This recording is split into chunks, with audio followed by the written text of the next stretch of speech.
కాశీలో Suman TV. Suman TV ప్రేక్షకులకి నమస్తే. ఈరోజు కాశీలో సుమన్ టీవీ యాత్రలో భాగంగా మనం వచ్చేసినాం విశాలాక్షి అమ్మవారి గుడికి. ఈ కార్యక్రమాన్ని మనకు సమర్పిస్తున్న వారు వారాహి సిల్క్స్. పెళ్ళైనా పండగైనా వేడుక ఏదైనా పట్టు చీరల ప్రత్యేక వేదిక వారాహి సిల్క్స్. సాంప్రదాయానికి సౌందర్యానికి వారధి.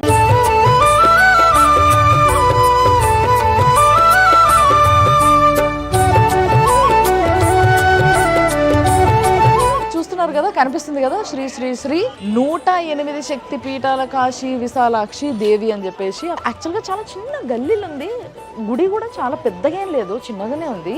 కానీ అమ్మవారు మాత్రం చాలా బాగుంటుందంట. గంగా నది ఒడ్డున మీర్ ఘాట్కి దగ్గరలో ఉన్నదే ఈ విశాలాక్షి అమ్మవారి గుడి.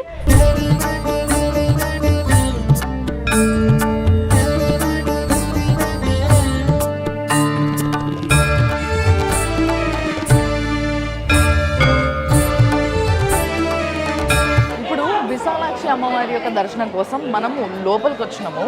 ఇది చిన్న గుడి, ఇప్పుడు వరకు నేను చూసిన అన్ని శక్తి పీఠాలల్లో ఇది చిన్నది అని చెప్పొచ్చు. కానీ అమ్మవారిని చూడండి ఒక్కసారి, ఎంత బాగుందో అసలు. ఆ విగ్రహము, ఆ కళ్ళు ఇప్పుడు అర్థం కావాలి మీకు విశాలాక్షి అనే పేరు ఎందుకు వచ్చిందో. ఎందుకంటే చాలా పెద్ద పెద్ద కళ్ళు ఉన్నాయి కాబట్టి విశాలాక్షి అనే పేరు వచ్చింది. ఆదిశంకరాచార్యులు వచ్చినప్పుడు ఆయన ఇక్కడ ప్రతిష్ఠించిన విగ్రహం ఇది. ఆ విగ్రహం వెనకాల అసలు విగ్రహం ఉంటుంది, స్వయంభూ అమ్మవారిది. ఆ అమ్మవారి విగ్రహాన్ని మనకు చూడ్డానికి లేదనమాట. ఇక్కడ శ్రీచక్రం ఉంది చూడండి. మీకు ఏ గుళ్ళో కూడా శ్రీచక్రం ముట్టుకొనియరు, కానీ ఇక్కడ మాత్రం ప్రతి ఒక్కరూ ఈ శ్రీచక్రాన్ని ముట్టుకొని మొక్కుకోవచ్చు.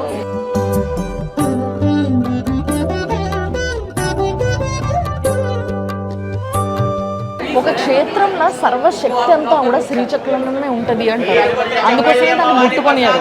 కానీ ఇక్కడ శ్రీచక్రం ముందు అందరూ ముట్టుకునేలాగా ఉందంటే మహాభాగ్యం అనే కదా అర్థం. శ్రీచక్రవాసిని చిన్మయహాసిని శ్రీతజన పాలని పాలయమా. శ్రీచక్రవాసిని చిన్మయహాసిని శ్రీతజన పాలని పాలయమా.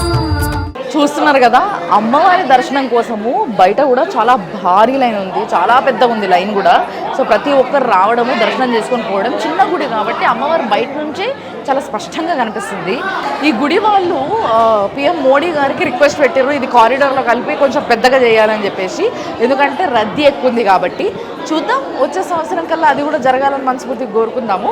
సో లోపలికి వస్తే ఇక్కడ అన్నీ కూడా శివలింగాల ప్రతిష్ట మీరు చూడొచ్చు. వరుసగా అన్ని శివలింగాలు, నందులు మీకు కనిపిస్తూనే ఉన్నాయి. దాని తర్వాత ఇక్కడ ఏదైతే ఒక స్థలం ఉందో దీన్ని గురుస్థలం అంటారు. బేసిక్గా ఈయననే శంకరాచార్యులు వారు. అఖండమైన శక్తి అది. ఆ శక్తిని భరించేంత శక్తి ప్రతి ఒక్కరికి ఉండాలంటే కష్టం కదా. అందుకోసమే ముందు ఇంకో అమ్మవారిని ప్లేస్ చేశారు అనమాట. ఆ అమ్మవారు ఈ అమ్మవారు ఇద్దరి దర్శనము అయింది కాబట్టి మహా సంతోషంగా ఉంది నాకు కూడా. కాశీ విశ్వనాథుడి గుడి ఉందో ఆ గుడి నుంచి వెళ్ళి మహా అయితే ఒక 1/2 కిలోమీటర్ అంత దూరం ఉంటుందేమో, అంతే. అంతకన్నా పెద్ద దూరం అయితే ఏమి ఉండదు. కాబట్టి మీరు ప్రశాంతంగా వచ్చి దర్శనం చేసుకొని వెళ్ళిపోవచ్చు అనమాట.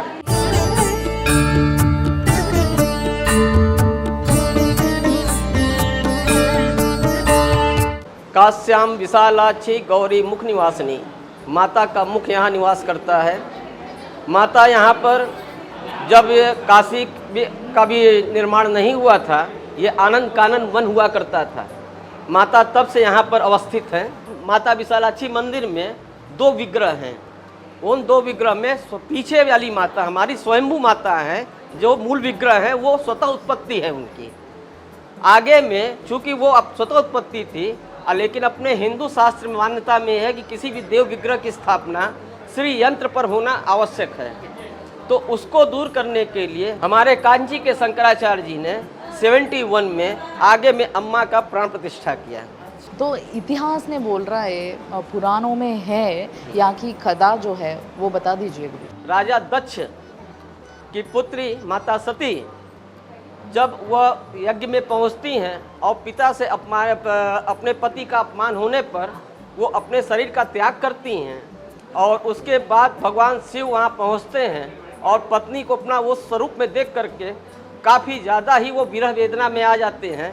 इस पर भगवान विष्णु ने अपने सुदर्शन चक्र से माता का खंड खंड किया है, जो जहाँ विभिन्न स्थलों पर गिरा वो हमारे शक्तिपीठ कहलाए हैं। यहाँ माता का मुख गिरा है।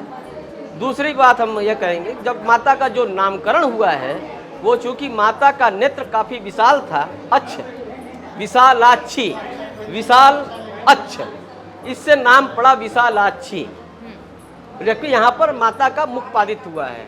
कुछ लोग यह अपभ्रंश पैदा करते हैं कि यहाँ माता का मणि का कुंडल गिरा है, लेकिन हम यहाँ स्पष्ट करना चाहेंगे कि माता का मणि का कुंडल पार्वती जी का गिरा था, वो भी मणिकर्णिका तीर्थ कुंड में। विष्णु इच्छा को जब विष्णु जी ने सुना तो उन्होंने अपने सुदर्शन चक्र से काशी में मणिकर्णिका तीर्थ कुंड का निर्माण किया, जहाँ पर माता पार्वती भगवान शंकर ने स्नान किया है। वहाँ पर शंकर जी का और माता का मणि का कुंडल उस कुंड में गिरा, जिससे उसका नाम मणिकर्णिका तीर्थ पड़ा। और ये यहाँ पर माता को कौन से पूजा चलते हैं ये रोज, हर रोज कैसे इधर? रोज माता का यहाँ पर 4 पूजा होता है। मॉर्निंग में मंगला आरती अभिषेक के बाद होती है। आफ्टरनून इस समय अम्मा माता का अभिषेक होता है। फिर शाम के इवनिंग के टाइम में माता का आरती होता है, और रात्रि में 11:30 बजे माता का शयन आरती होता है। उसके बाद मंदिर क्लोज हो जाता है कि बाबा विश्वनाथ भोलेनाथ रात्रि में माता यहीं पर शयन करने के लिए आते हैं। యాక్చువల్గా చాలామంది విశాలాక్షి అంటే విశాలమైన కళ్ళు గలది అనే అర్థం వల్ల చాలామంది ఏమనుకుంటారంటే కన్ను పడి ఉంటుంది, ఇక్కడ అమ్మవారి యొక్క కన్ను పడి ఉంటుంది అనే ఒక అపోహలో ఉన్నారు. కానీ నిజానికి ఈ యొక్క స్థలం ఇది శక్తిపీఠం అవ్వడానికి కారణం ఏంటంటే అమ్మవారి యొక్క ముఖభాగం పడ్డం వల్ల ఇది అమ్మవారి శక్తిపీఠం అయింది. కానీ ఆమెకి విశాలమైన కళ్ళు ఉన్నాయి కాబట్టి విశాలాక్షి అని చెప్పేసి పేరు వచ్చింది. అంతేకాకుండా ప్రతిరోజు రాత్రి ఇప్పటికీ కూడా ఆ శివయ్యనే స్వయాన ఆ తల్లిని కలుసుకునేటందుకు ఈ గుడికి వస్తాడంట. ఈ అమ్మవారు కాశీ అనే నగరం బీజం వేసుకోకముందే అమ్మవారు ఇక్కడ ఉండడం జరిగింది. బహుత్ ధన్యవాద్ గురూజీ, థ్యాంక్ యూ.